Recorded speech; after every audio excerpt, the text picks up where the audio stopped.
Without further ado, let's go over to Preston Nichols. Preston, are you there? I think I'm here. Or is this a bad dream? Well, I hope it's not a or bad it's a good dream. I hope it's a good dream. Yeah. Yeah, I'm here. Okay, well... dog Cujo is here, too.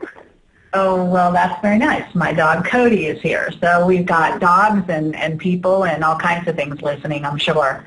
And tons of radio equipment. Okay, very cool. So what I want to do is have you introduce yourself in whatever way you see fit. I have read the Montauk books, some of which you co-wrote with Peter Moon. And I don't know what else you've got out there, but you're certainly welcome to let people know if you've got anything new going on. But basically introduce yourself, maybe tell a little bit of your history. Well, basically, I'm an engineer and a physicist. I have a master's degree in electrical technology. I have a bachelor's degree in electronics engineering. I have a master's degree in electrophysics and a PhD in quantum electrodynamics, which is quantum electronics. My hobbies are music and paranormal stuff. So that's basically my interest. I'm born in 1946, May 24th, which means I'll be 66 years old in a few days. And I actually made 66 years of age, it looks like. And I grew up in East Islip, Long Island, New York, in Suffering County. Montauk is in Suffering County. That's actually Suffolk County. We call Suffering County. I moved up to Greene County here, which is 30 miles south of Albany and 100 miles north of New York City, in a town called Cairo, like Cairo, Egypt, but they say Cairo up here. And I bought 2 dilapidated, ramshackle old houses and filled them with electronic equipment and radio equipment. I'm basically an audio engineer. I've had experience in the rock recording business, mostly of the 60s and the early 70s, and I design and build audio systems. I have what I call the big noisy sound system based upon vacuum tubes, which go into the paranormal realms, the quantum aspects of the voltages between the grids and the plate of the tubes allow you to couple into at least 7 parallel realities through basically the effect of electrons and photons being both particles and waves. And this allows you, the equipment, to sample your fields and cross your fields with the music's fields and make something, project a field that you can literally sink right into. And, it's full fidelity.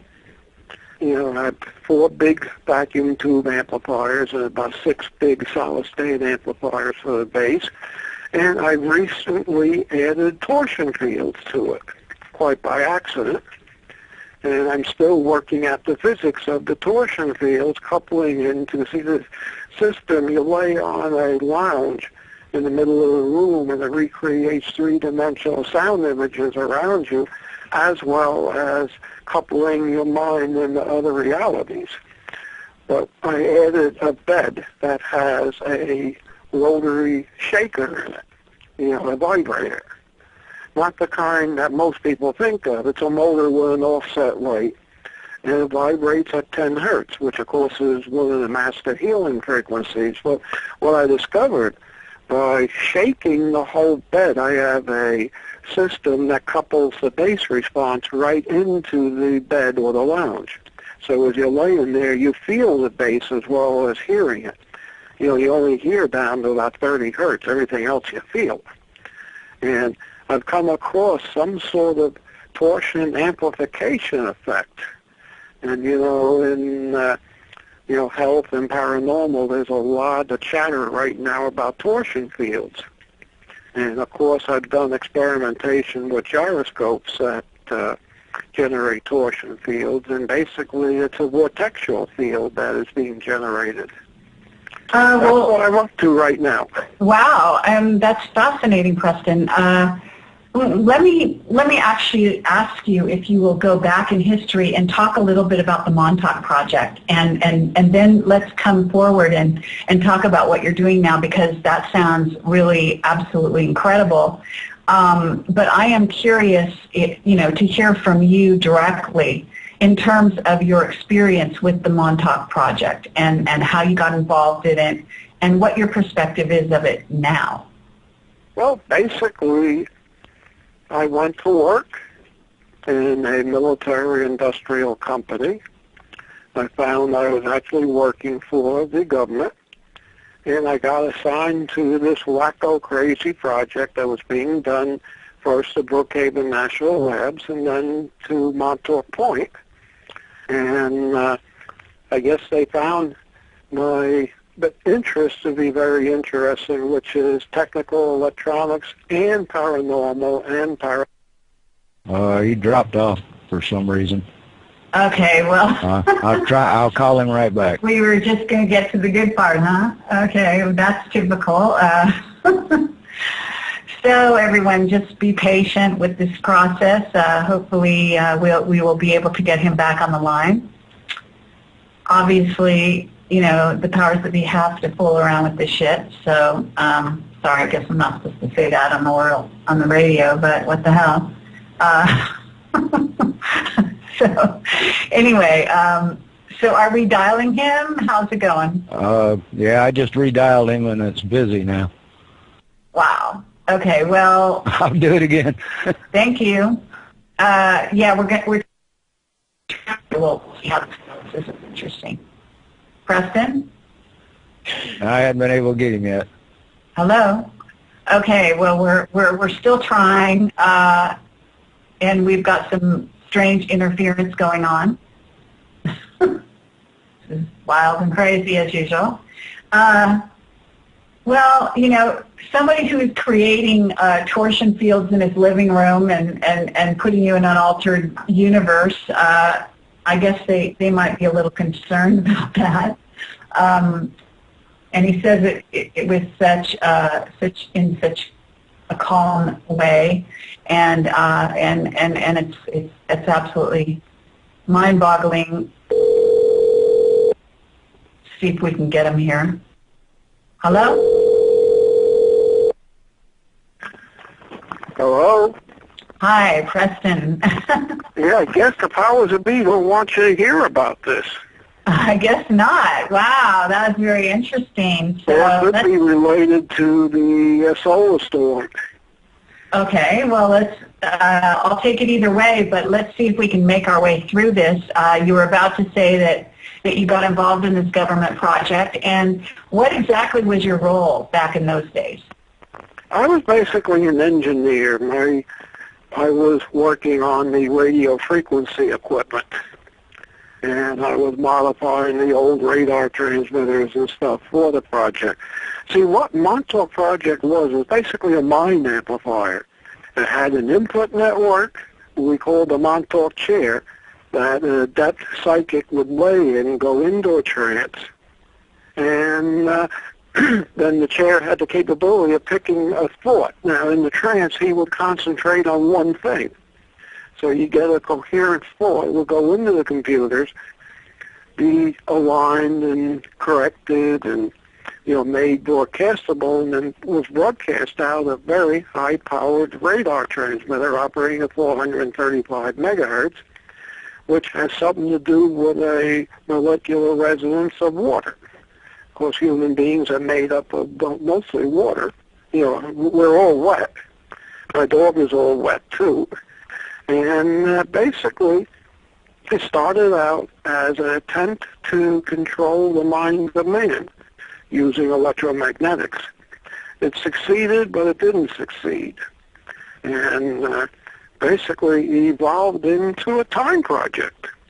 Because it was discovered that when you finally got enough energy to crash down right to a small point in space, you can literally create a space-time warp, and by controlling it, if the person in the chair had time capability, that machine could open a portal to different places and times.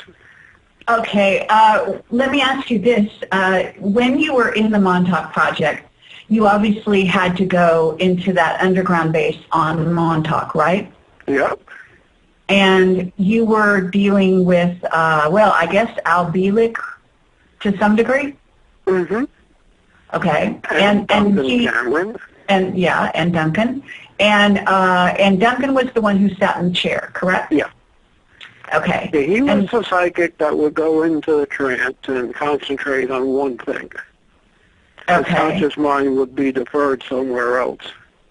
Okay. And when, well, let's say, first of all, say that Albilik has recently passed on. Isn't that right? Yes. I guess about 6 months ago. Okay. And were you in touch with him right before he left? No, I could never get through to him on his cell phone.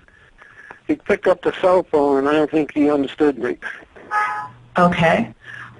Do you happen to, have you had any, you're putting yourself into some kind of alternate reality, it sounds like, in your studio over there, using sound and creating a vortex, as you said, and so on and so forth. Have you tried to connect with him? Yeah, I believe I have. You have? Mm-hmm. Okay, and how's he doing? I don't know for sure. I'm not sure if he knows what's going on. Really? I've connected, but I've not been able to get much information through either way. Okay, how do you know you're connected? I said I believe I am. I'm not sure. Okay, but are there indications, like, in other words, do you see an image? Sort of. Okay. Are you using mostly sound, or are you using mostly visuals, or both? Both. Both, okay. Back in the days of Montauk, would the technology you're using now be similar to that, to what was used back then, or are you on a whole different level at this point? Well, what we were using back then was based purely on electromagnetics. And what I'm using now is based upon quantum physics and sound and some electromagnetics, but not like it was at Montauk. Okay, so what's the difference between using primarily electromagnetics and versus, say, quantum physics that you're using now in sound? Oh, it's more subtle. Oh yeah? Is it better? Do you feel it's more sophisticated to be using the quantum? Well, with this as I have it now, I can control what's going on. The adept in the Montauk chair really had no control over what was going on. Really? Yeah, the adept in the chair wasn't aware consciously of what he was doing.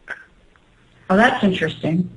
So, do you remember when Duncan Cameron created the Montauk monster in his mind? Yep.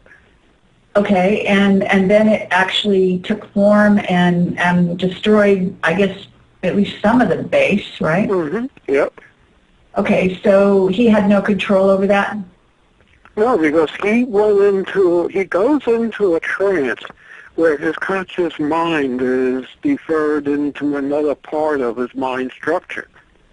Okay. And what becomes the conscious mind is a hypnotized state, I guess, if you want to call it that, where he's told what to concentrate on, and his entire mind, except for the small pieces, his conscious mind concentrates on what he's told to concentrate on. So he's not in control of it.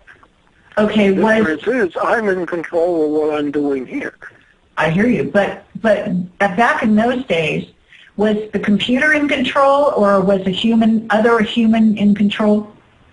Other people were in control. The computer just translated. Okay. And were those humans, or were they ETs? No, they were humans. Okay. And do you know who was in control? I'm not sure. You're not? Okay. Did you feel that your life was threatened because as a result of being in that project? Yeah, it's been threatened a number of times. but you survived. Mm-hmm.